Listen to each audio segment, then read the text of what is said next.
what a sick game it is trying to time up that buck getting back to bed. Yeah, I think it just becomes like a natural part of their day. I don't think they're like consciously thinking about, um, their order of operations and how they do things. It's just, I think over time they realize kind of how they can smell things and how, and then it just becomes normal to them. And like the buck that you're just talking about that you were trying to hunt in the late season, and like he beds down low, maybe on the bottom third, or sometimes in the bottom, sometimes at the halfway point of a hill. And because he can smell everything for those first, hour and a half, sometimes, depending on what side of the ridge he's on, if he's on like on a west face, it's going to be shaded all morning. So he can maybe smell all the way until 10 o'clock or something. And then he'll head up and rebed. And it's just like a real short movement.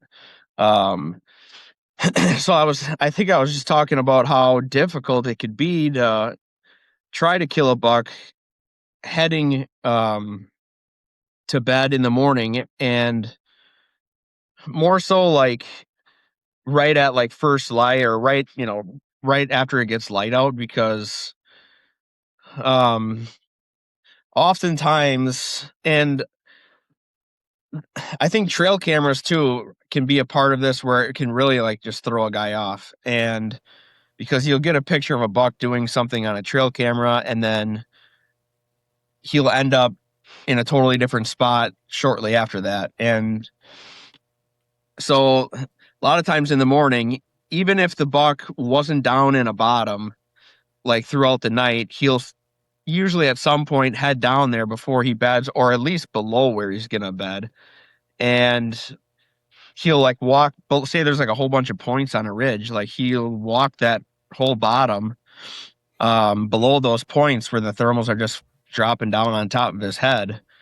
So like if he's going to bet on one of those points, and that he's betting on one of those points, so you're like, oh, I'm going to get in there early and I'm going to, you know, climb up in a tree and wait for that buck to come back to bed. Well, he just walked through the bottom below you, and he scent checked all those points for any kind of danger or whatever. He wants to know where the does are, where the bucks are, where coyotes and people are. And so he already tracked you. And so say he like continues through that whole valley, and then a lot of times he'll, like a buck will go up the valley, and sometimes there's like a scenario that I'm picturing in my head, like there'll be like a big alfalfa field on the top, and maybe he just kind of feeds his way in the point that he's going to bet on, and then he walks straight down that point and beds. So he's walking to his bed with the wind at his back. So then if you were to get in there after he's bedded, it would be possible to pull that off if you were to come through the bottom where he had just, went through, say, an hour or 2 hours earlier, and you came from below him and you set up in a tree. Like, say he's feeding in that alfalfa field and it's still dark out in the morning. He had already gone through the bottom, and then you were to go through that ditch, come up that side of the hill, hop in a tree where you think his bedding area is, and he comes and beds down, right at first light or even in the dark. The thermals are going to be falling down that hill, and he has a short window of where he's vulnerable in that bed, because he still has the wind at his back, so he can smell everything behind him. But the thermals are still falling, so he can't smell anything below him. In most cases, he can at least has a sight advantage where he's bedded at. So he's still in a good spot, but it's going to be, an hour or 2 or maybe 3 hours before he gets the thermals coming up to him.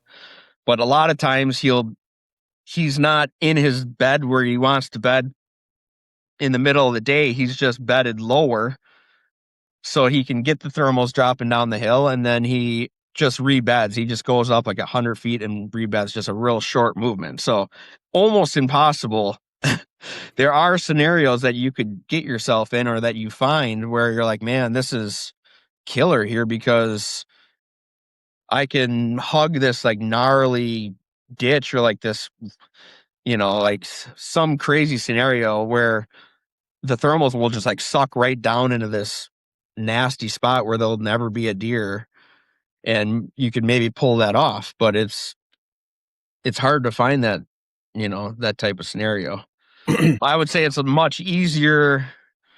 It's definitely not easy at all, but it's easier to kill a buck coming out of his bed. Like if you're, you know, trying to get real close to his bedding area, I think there's a lot more scenarios that you could potentially make that work. But I do like morning hunts, though. They can be real deadly. So